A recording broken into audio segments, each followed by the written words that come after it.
Welcome to Quilt Addicts Anonymous. I'm Stephanie Soebbing. This is a 12 Makes of Christmas series and we are on day 8. We are making a snowflake mug rug, and if you see the pitch and you think that doesn't look like a snowflake, it looks like a snowball quilt block. It's because I originally meant it to be a snowball, but then I said snowflake on video, and once it's on video you can't take it back. So snowflake mug rug it is. It is a little bit easier than the one we did yesterday where we did the scrappy Christmas tree that had a lot of half square triangles in it. This one is a lot simpler because you're going to be using mostly charm packs. So a lot of people like to collect those, and it's always fun to have a holiday one sitting around. Plus you can use it with all those stash fabrics that you have left over from your holiday projects. So this one's super fast, super simple to make, and you can definitely get a set of them made by the holidays. The pattern is absolutely free to download over on our website, shop.quiltaddictsanonymous.com. We ask that if you're inspired to make this, that you get the supplies you need from us, and that's a great way to say thank you. If you haven't already, make sure you're subscribed to the channel, Quilt Addicts Anonymous, so that way you don't miss any of the other videos in the series that are coming out the rest of the week. And also over at our website, and you'll get a coupon code to use on your first purchase, and then also you'll get our free weekly video tutorials that come out, obviously once a week if they're weekly. So I hope you enjoy this tutorial, and happy quilting. We have all the supplies you need for this project at shop.quiltaddictsanonymous.com. I am using the Charm Pack of Arctic by Elizabeth Hartman. It's super cute and has some fun animals on it. I'll just take a peek at that here. Got some little bears, a couple of those prints, there's some mountains, snow. It's just really fun, really cute stuff. So I'm going to take a couple of these that I like and that I think will look good together, and I'm going to get them paired up right sides together. So fabric lines are often split up into colorways. So what I did was I took the one that's kind of green sagey, and I have pulled one print from each of the different varieties that are in here in this colorway. All right, so I'm just flipping these right sides together, and I'm going to sew up and down both sides using a 1/4 inch seam.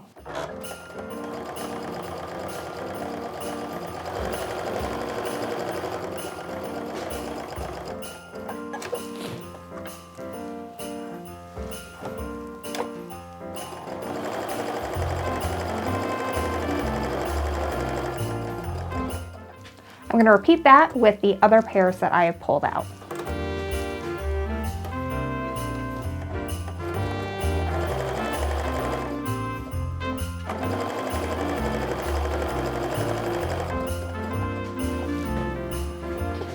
And you can chain piece these to make it go faster.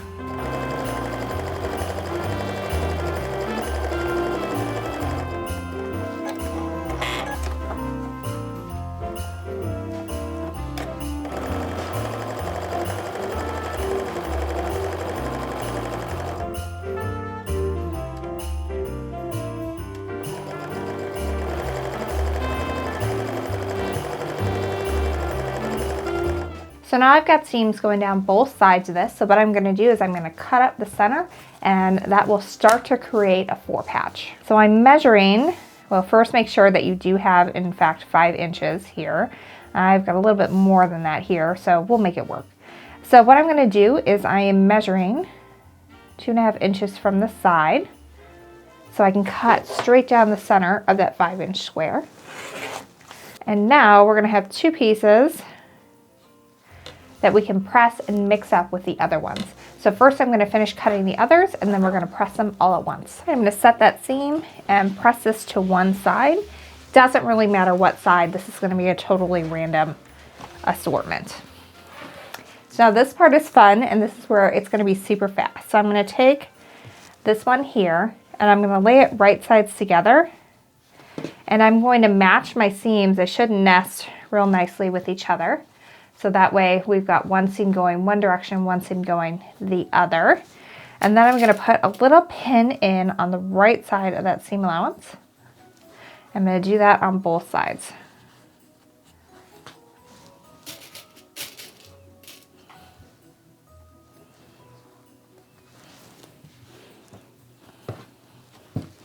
This time I'm going to match it with a different one so that it can appear scrappier when it's all put together. So So now I'm going to do the same thing. We're going to sew a 1/4 inch seam on both sides of my piece. Just going to match up those corners.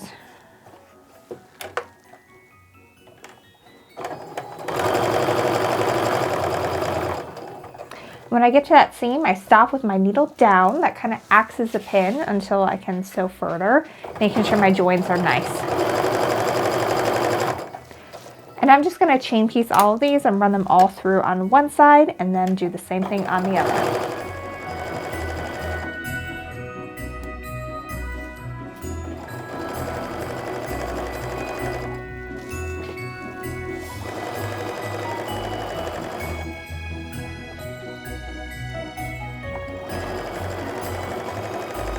All right, time to flip it around and sew the other side.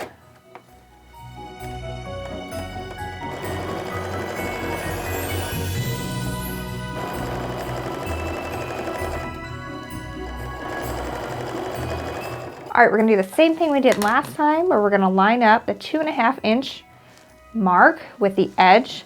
And then I'm also making sure that I've got an inch line nice and even with that seam. So that way I'm gonna have a nice good join when we go to put these together.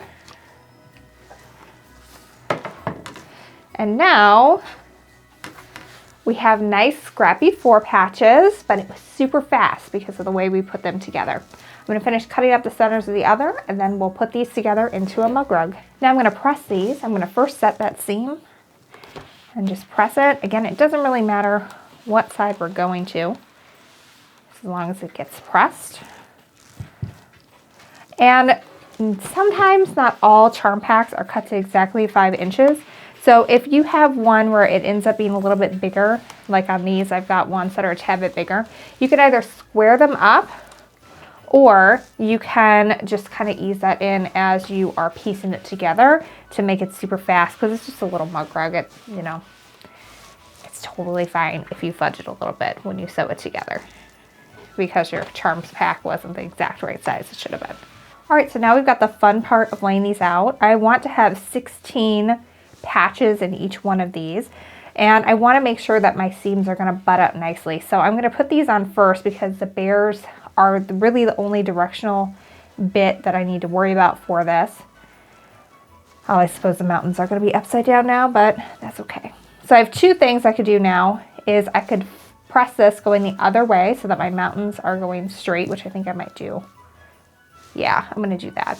So I'm going to repress these so that the mountains are going straight, but otherwise I really like the way this looks. It looks super scrappy. I just need to repress this because these seams are going down and I want my mountains to also be facing up, so I need these seams to be pressed under the top bit. So I'm going to do that real quick, then we'll come back and sew this together.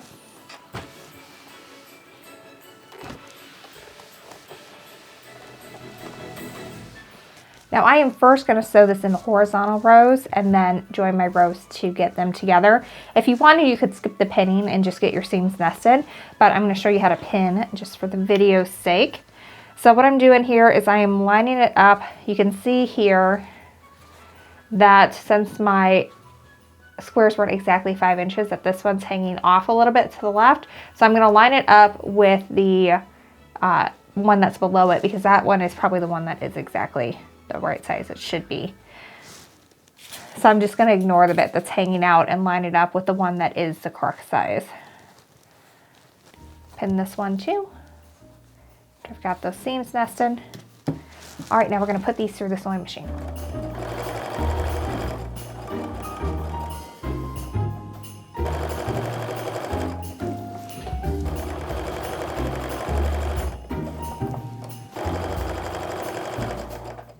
So for this part, I am going to make sure that I am pressing it in opposite directions from the start.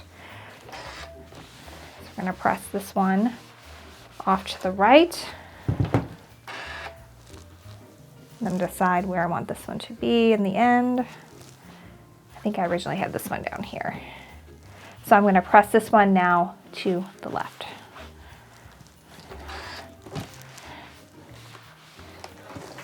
So now I'm going to join these, and depending on which way you press these, some of your seams may be going in the same direction. It's not a big deal. Again, it's a mug rug. Just kind of let it be, and it's fine. Just line them up as best you can.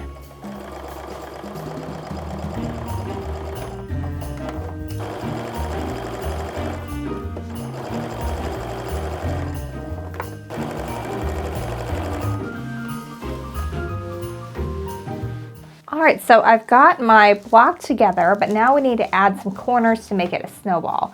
So for that, I need my white fabric, and I'm going to cut that down into 4 2.5-inch squares. So I'm going to take these and I'm going to draw a line from point to point.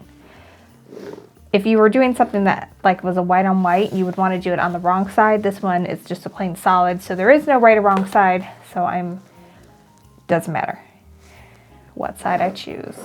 Now, if you want to, you can pin this. What I'm going to do is I'm going to line these up with the corners. And I'm just going to sew right along that line on all the corners to give this a little snowball peak.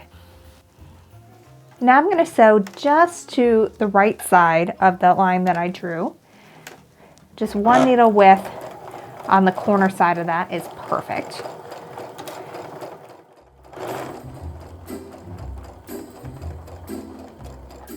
And I'm going to do that all the way around my block. Now we've got to slice off our corners, so I'm going to take my ruler and my rotary cutter, and lining the 1/4 inch mark along the line that we drew and sewed on, I'm going to slice it off to create my 1/4 inch seam allowance. And then repeat that for all 4 corners. You can save these for another project or toss them. Whatever you want to do is totally fine. All right, so now I'm going to press the corners going out to the sides, and then we're ready to quilt. Since the pieces are so small, I'm going to use some flatter, and I'm going to just spritz that all over the block. And then I'm going to hit it with the iron one more time just to get it super, super flat before I quilt this. That looks so much nicer. I'm really excited. I'm about ready to quilt this and have some fun with it. Now for the quilting, I'm just going to quilt in diagonal lines across it and going both ways. And I'm going to use my walking foot for that. That way it's just nice, easy, and simple. But the first thing I want to do is make my quilt sandwich. So to do that, I've cut an extra piece of white fabric to 9 inches and batting to the same side. And batting has a right and a wrong side if you didn't know that. You want the bumpy side to be up and the smooth side to be against your backing fabric. And then I'm going to just center this. And I'm not going to pin or base this at all, because I'm using cotton batting, and cotton batting will stick to cotton fabric. And since the piece is so stinking little, I'm gonna be just fine without messing with that. But what I'm gonna do is I'm gonna go ahead and stitch all the way down and then secure my stitches. And then I'm gonna turn it and go the other direction. If you feel more comfortable though, feel free to pin base this. I'm going to lengthen my stitch length up to about 3.5 so it goes a little quicker. So I could mark all this if I wanted to, but I'm going to skip that because it's so small that I can just see where this next corner is and aim for that.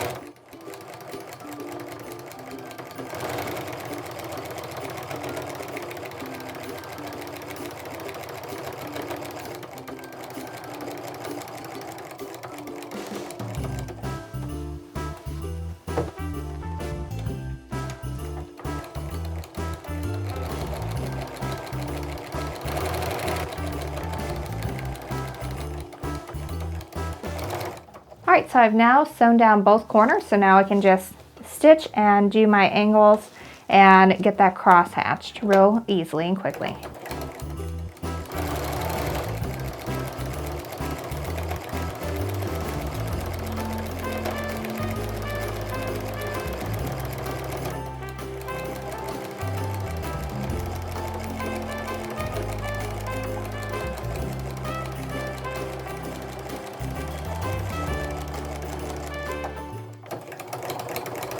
I'm just stitching in the ditch when I get to these corners.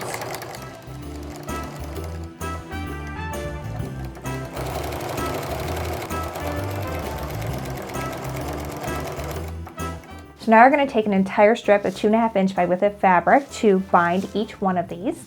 And I do it just the normal way I bind everything, using continuous binding. The one difference is I'm going to stitch it down to the back by machine because it's just a little mug rug, so I'm not going to fuss with doing it by hand. But I'm really loving how these turned out. 8 charm squares will give you a pair of these. So it's really cute. You can use them as a mug rug with your favorite drink or as a hot plate on your dining room table for your holiday dinners. And they're just adorable. They make fun gifts and they're super cute.